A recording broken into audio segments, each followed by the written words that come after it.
Suara dalam musyawarah keluarga dan pilihan untuk menyebabkan perusahaan atau opini tanpa harus takut diremehkan oleh anggota keluarga yang lain. Dukungan orang tua bisa ditunjukkan dengan cara ngobrol bersama di ruang keluarga atau nonton bareng sambil berdiskusi santai. Anak juga berhak memilih pendidikan yang sesuai dengan minat dan bakatnya. Dukungan orang tua untuk mengembangkan minat dan bakat dapat dilakukan melalui kegiatan yang menyenangkan secara bersama-sama, seperti menari, menggambar, atau berolahraga. Setiap anak yang terlindungi dengan hak-hak dasarnya akan menjadi anak yang gembira dan berkecukupan, yang lambat laun akan tumbuh menjadi pribadi yang berkarakter, sehingga bisa mewujudkan generasi emas Indonesia yang akan berkontribusi membawa bangsa ini menuju masa depan yang cerah. Anak gembira, keluarga hebat Indonesia maju. Itu tadi terkait dengan hak anak. Ada berapa, Ibu? 4. Hak anak? 4. Ada 4. Ada berapa? Bicara yang kenapa? 4. Kenapa, Bu? 4. Apa aja? Apa? Ya betul, Pak. 4 ada hak di hak hidup, hak sekali, hak kiki, gitu. Hak hidup itu harus diberikan. Yang berikutnya adalah hak hidup, terus anak punya kuret, terus hak tumbuh kembang. Yang ketiga adalah hak perlindungan. Yang keempat adalah hak partisipasi. Partisipasi itu apa? Nanti kita akan belajar. Jadi sebetulnya di Indonesia itu ada 53 hak anak yang harus dipenuhi. Oke, betul, Bu? Banyak. Oke. Di Konvensi Hak Anak KHA itu ada 53 hak anak. Nah, kenapa bangsa Indonesia itu meratifikasi Konvensi Hak Anak? Itu awalannya itu dulu, gitu. Kenapa perlindungan anak itu harus didengung-dengungkan? Dulu sebelum ada PBB itu ada yang namanya Liga Bangsa-Bangsa. Jadi ini kita belajar sejarah sendiri. Mendengar Liga Bangsa-Bangsa waktu di SD. Perang dunia pertama, perang dunia kedua. Siapa yang menjadi korban ketika peperangan? Tidak perang dunia pertama, perang dunia kedua, tetapi perang di Gaza, Palestina dan Israel itu siapa yang paling menjadi korban? Anak-anak kuat. Kenapa? Negara-negara internasional itu akhirnya membuat aturan untuk melakukan perlindungan bagi anak-anak. Kenapa anak-anak itu dilindungi? Nanti kita akan belajar. Ini jadi 53 yang sebetulnya itu hampir sama terkait dengan identitas anak dan sebagainya itu kalau di Indonesia di dalam undang-undang itu ada 4. Hak hidup, tumbuh kembang, perlindungan dan partisipasi. 53 itu dimasukkan dalam keempat hak anak supaya masyarakat itu mudah pahamnya. Maka jadi itu. Jadi kenapa dulu ini sampai ada yang namanya hak perlindungan anak? Nah, hak anak adalah bagian hak asasi manusia yang wajib dijamin, dilindungi dan dipenuhi oleh orang tua, kelompok masyarakat, pemerintah dan negara. Hak anak itu adalah bagian dari hak asasi manusia.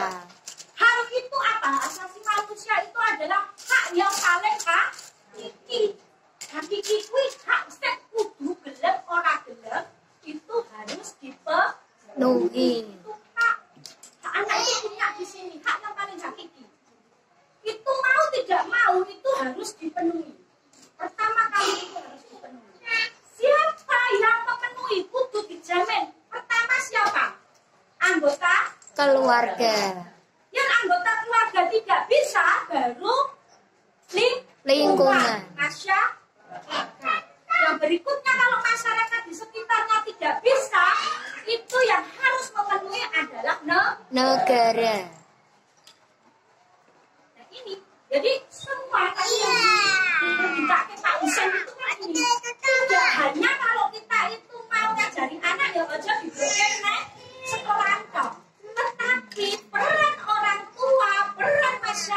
itu ada dalam rangka memenuhi hak Anak.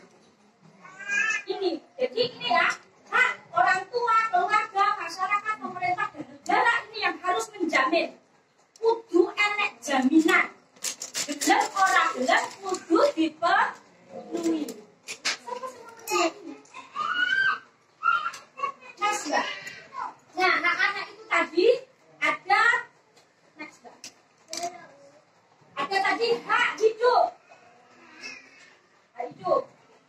Hak hidup itu adalah hak yang paling hakiki. Tidak bisa dipertukarkan. Hak hidup itu adalah hak dari Tuhan yang Maha Esa, dari Gusti Allah. Bisa nggak hak hidupnya yang usianya baru 15? Yuk tukaran. Kamu yang 40, saya yang 15. Bisa nggak? Yang bisa mencabut hak hidup ini siapa? Gusti Allah. Jadi hak hidup itu adalah hak paling hakiki. Hak pemberian dari Tuhan. Jadi kita sebagai manusia tidak boleh mencabutnya. Ya betul. Dengan cara apa? Kalau kita ngomongin hak anak kita itu supaya hak hidup ini bisa terpenuhi dengan cara apa? Anak harus diapakan? Genurah, Bu. Ya betul. Harus di Mas Fahri, duduk le, dengan adanya undang-undang dimasukkan deh perlindungan anak ini, anak yang ada di dalam kandungan pun itu harus dirawat. Enggak boleh di bawah sana. Sehingga apa, Bu? Negara kita itu melarang terkait dengan apa? Aborsi. Ketika melakukan aborsi itu akan mendapatkan pidana. Gitu ya. Nah, ini di dalam undang-undang dasar itu juga ada dasarnya.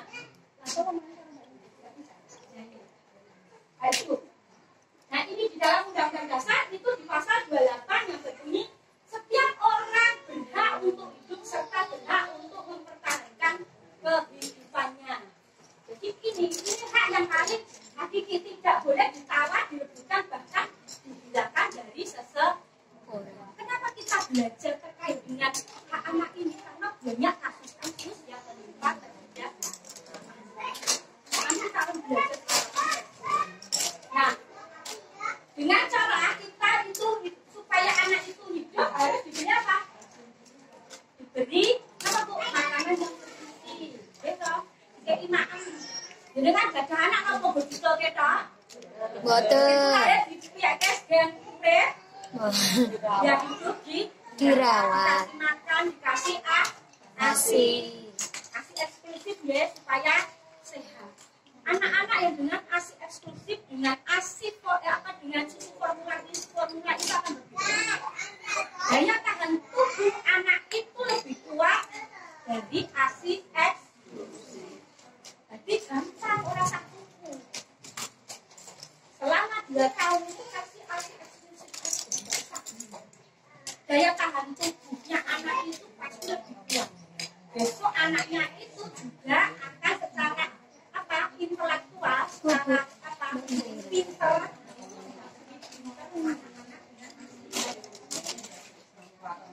Itu hak anak. Anak mendapatkan ASI eksklusif itu juga hak anak. Nanti yang jenengan kayak susu formula wek, ben gampang kuwi yang jenenge mboke ora sampe. Ya tapi ku gampangnya mboke apa gampangnya anake.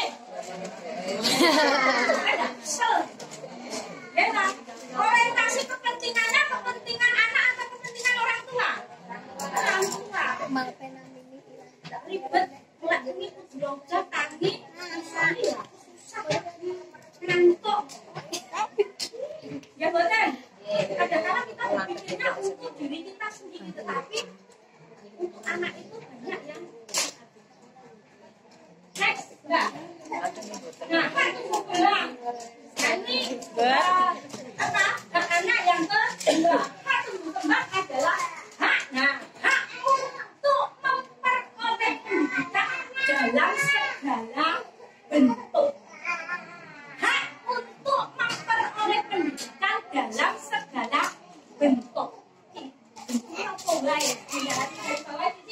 Dan tingkatan serta hak yang berkaitan dengan cara hidup yang memadai untuk membangun pendidikan untuk fisik. Fisik itu apa? Secara fisik badan. Hak untuk memperoleh pendidikan secara fisik, mental, spiritual, moral, dan sosial. Hak tunggal untuk memperoleh pendidikan secara fisik komponen apa? Hak tunggal. Kalau melihat anak-anak kita usianya 1,5 tahun belum bisa jalan, putrane jenengan presake jenengan trapeke mboten. Nggih. Itu bagian dari memenuhi hak tumbuh kembang dalam bentuk Fisik. ya anake awake dhewe kuwi panane angel akhirnya tumbuh kembangnya itu juga apa kalau bahasa sekarang stunting kuwi kudu dipiye ya harus diapakan supaya anak-anak kita itu tidak stunting. Jadi stunting itu program pemerintah sini ada enggak? Ada.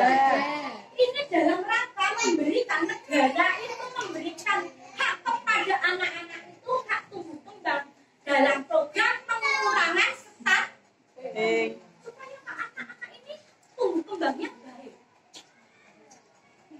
Nah, hak tumbuh kembang. Terus mental itu apa? Secara mental itu apa? Psikologisnya, psikisnya. Hak tumbuh kembang. Pendidikan secara psikisnya, contohnya nopo? Memberikan hak secara psikologis. Membelai anak pernah boten jenengan. Anak pernah dicium boten? Ojo anak era tahu belum.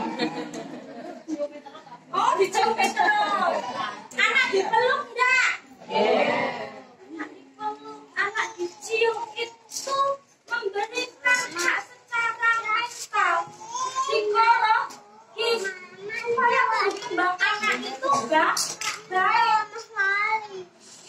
Hak secara Masih banyak. kalau mendapatkan kekerasan anak begini berdunia kita ya. Gak boten anak begini ini boten. Duneni ya. Mengurangi Diomongi ya, Duneni tak proses tumbuh kembang anak, menghambat tumbuh kembang anak. Caranya ngandani piye yo aja merendahkan martabat anak. Jenengan yang direndahkan martabatnya kurang boten. Boten. Nggih, jenengan wae direndahke martabate ora gelem apa meneh anak ah. Kan jenengan dilolong ora tembone kurang boten. Yen anak dilolong bocah kaya ngono ora boten bocah kira-kira. Loro. Sama seperti orang biasa. Ya, itu fisik mental. Jadi anak dipeluk, anak dicium, apa meneh? Anak diberi penghargaan ini orang kudu hadiah mewah. Anak-anak kecil ketika dia itu manut dengan perintah tepuk tangan saja sudah. Kita kasih tos kedua tangan saja mereka sudah Senang. oh, hebat anakku tos. Pernah begitu enggak Bu? Pernah. Tenan. Tenan. Ojo malah anake jane wis iso mlaku lho gumake kecil. Oh, gimana sakone kecil.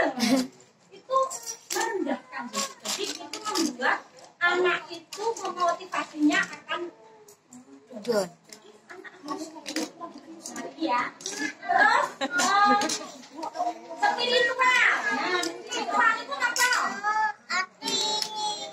Tumbuh kembang secara spiritual itu apa, Bu? Hubungan kita dengan Tuhan. Jadi anak-anak itu harus diajarkan oleh pendidikan agama. Ya sudah, termasuk yang jenengan ini jenengan masukkan anak-anak di mana ini? MI ini yang berbasis. Nah, ketika sudah dimasukkan di MI kayak Pak Husen tadi yang MI ya, semuanya terus jangan lepas kanggo. Dan MI itu berapa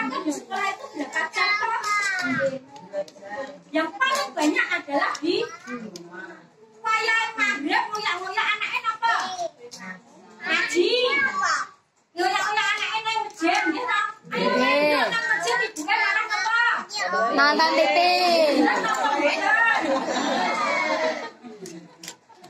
Itu memberikan pendidikan terhadap anak yang karena apik. Nek awake dhewe itu juga Mas Fahri, apa lapa saya? ya. Rene tak kasih sini ya. Anak doyan tuh Sini ya. danane kaya lho kurang terus masjid kalau Itu minta Mas Fahri. ini gue dhewe napa panganan ta sih? Itu jajan aja. Apa Bu? Oh, nonton TikTok. Jajan. Apa yang kemarin itu?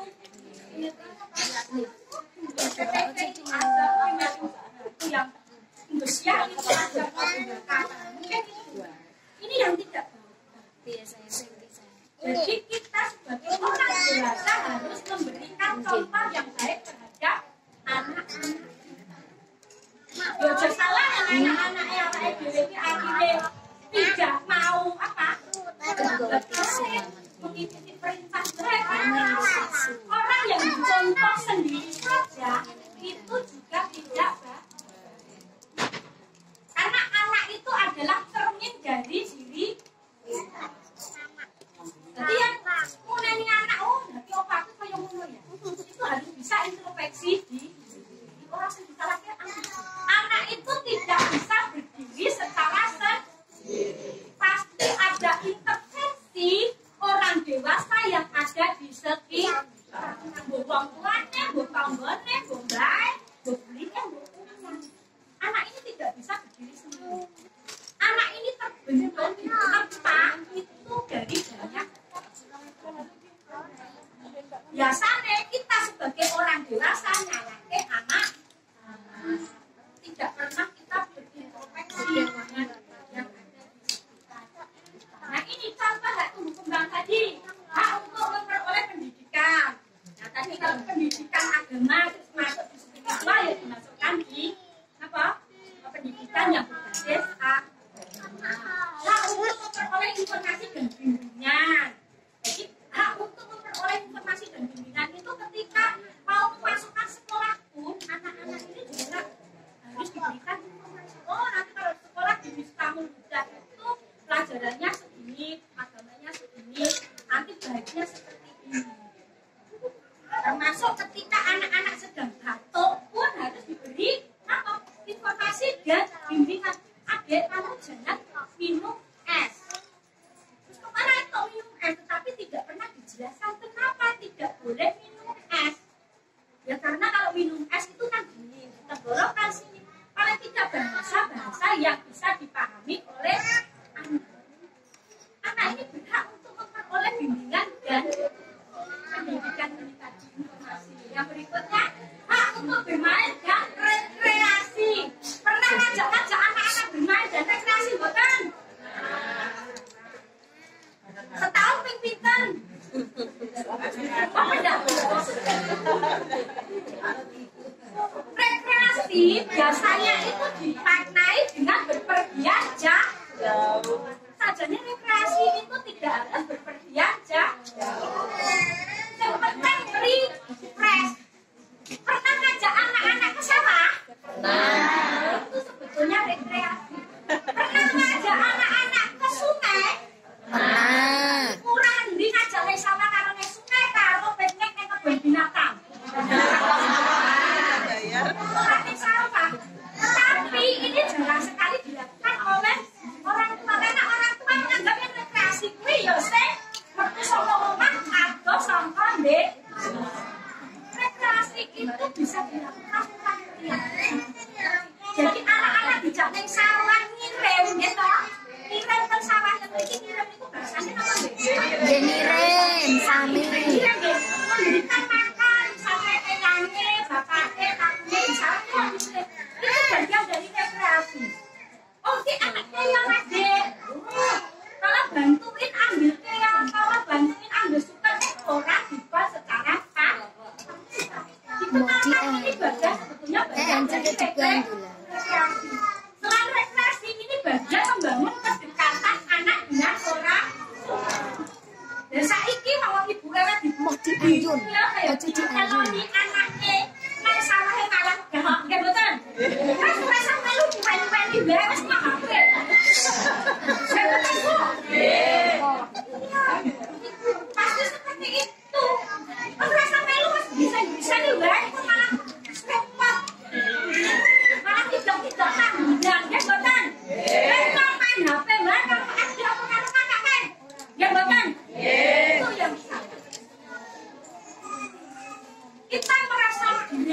dengan keberadaan anak kita.